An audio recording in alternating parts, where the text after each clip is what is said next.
El estudio bueno, ha sido el resultado de unos grupos de trabajo establecidos, unos diálogos y reuniones concretas, y hemos establecido, aparte de los perfiles profesionales afectados por digitalización, industria 4.0, pues competencias divididas en 4 grupos: competencias estratégicas, de actividad, estructurales y transversales. En las competencias estratégicas pues figuran todas las tecnologías Industria 4.0, inteligencia competitiva, Lean avanzado, valoración de riesgos e inversiones. En las competencias de actividad, visualización y análisis de datos, estadística, implantación de las tecnologías 4.0, tecnologías de información y comunicaciones, las TICs, conceptos de fabricación flexible y robusta, conocimiento de nuevos productos, ciberseguridad, protección de datos. Si ya bajamos a las estructurales y transversales, que diríamos que son las más en anglosajón soft skills, hablaríamos de organización y procesos, gestión del tiempo, búsqueda, filtrar y priorización de la información. En fin, todo, no voy a entrar en más detalle porque es una lista bastante completa, pero forma parte del estudio. Lo que también, como a mí me gusta el reto intelectual que me plantea de competencias, es una panacea. Bueno, panacea es una diosa griega, la mitología griega era una diosa, hija de Clepio, que era el dios de la salud, ¿no? Lo que hacía panacea es tener un remedio para todos los males, por así decirlo.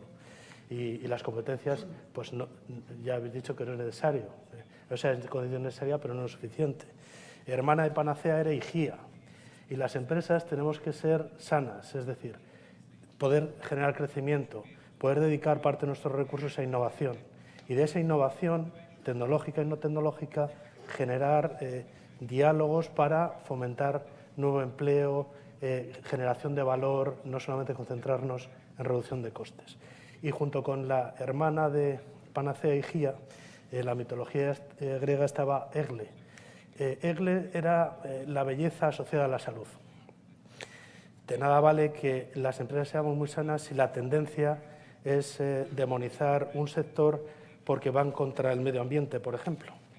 Egle tiene que estar relacionado con que la industria no estamos generando algo malo, sino que somos parte de esta sociedad como un agente más, y que necesitamos también, junto con el resto, pues a lo mejor modificar las prácticas, mejora energética, etcétera, pero sin caer en esa parte de ponernos feos, porque entonces no atraeremos ni el empleo ni generaremos valor, y no sé el futuro que nos puede esperar. Y eso es un poco la reflexión ya a modo intelectual, ¿no? Bueno, gracias. Bueno, última palabra, Karen. ¿Algún pista que nos puede dar de experiencia internacional sobre cómo hacer esta transición? Well, first, I think we just want to clarify. Sorry, I should have said that in English. Sorry. Oh, sorry. You know, a few things. One is we heard about values, and there are going to be demographic changes, and so that is a big part of this future of work scenario that we need to think about. Not only how the values will change the nature of the industries and who works in them, but what are the business opportunities. In terms of, we heard about job quality earlier in the presentation, and part of the future of work is thinking about making sure that we don't compromise too much on job quality, because there are some tendencies in terms of the current trends with increases in temporary contracts or lower quality self-employment. We were talking about seniors earlier. Seniors have great experience, they can be entrepreneurs, etc., but some might get stuck in sort of maybe low productivity self-employment. In terms of the automation issues, we heard some figures there. I mean, just to clarify that what the OECD estimates try to look at is, in particular, those that are jobs that are likely to disappear, and those where there's likely to just be changes in the tasks, but the jobs will still be here. And I think one of the messages is really that those with high skills, that they adapt, they adjust. It's the lower skills that are going to have less of a foundation to be able to make that change. And since we have some uncertainty about, the models are based a bit more on more mechanical engineering type issues, but if you think about artificial intelligence, those are kind of the unknowns that will affect the rate of change. But I think maybe the messages here, you need to have resiliency in the people, so having a strong foundational base in terms of their education and skills.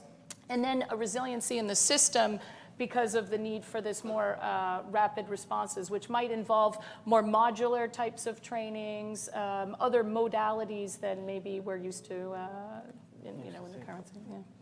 Thank you very much. Well, we've touched on a huge range of themes from what we perhaps expected to touch on, to do with professional training, the role of universities, the role of firms, etc. But we've also gone into values, gender, the speed, the velocity, aging, Brexit, and even Greek mythology. So we've, I think, covered a lot of ground in the debate over the last 40 minutes or so. Y ahora estamos acercándonos a la hora del café y debemos cerrar el debate, por lo menos este parte público. Yo creo que podemos continuarlo todos con un café ahora. Agradeciendo mucho la participación de María, Karen, Miguel Ángel y Benjamín. Muchas gracias.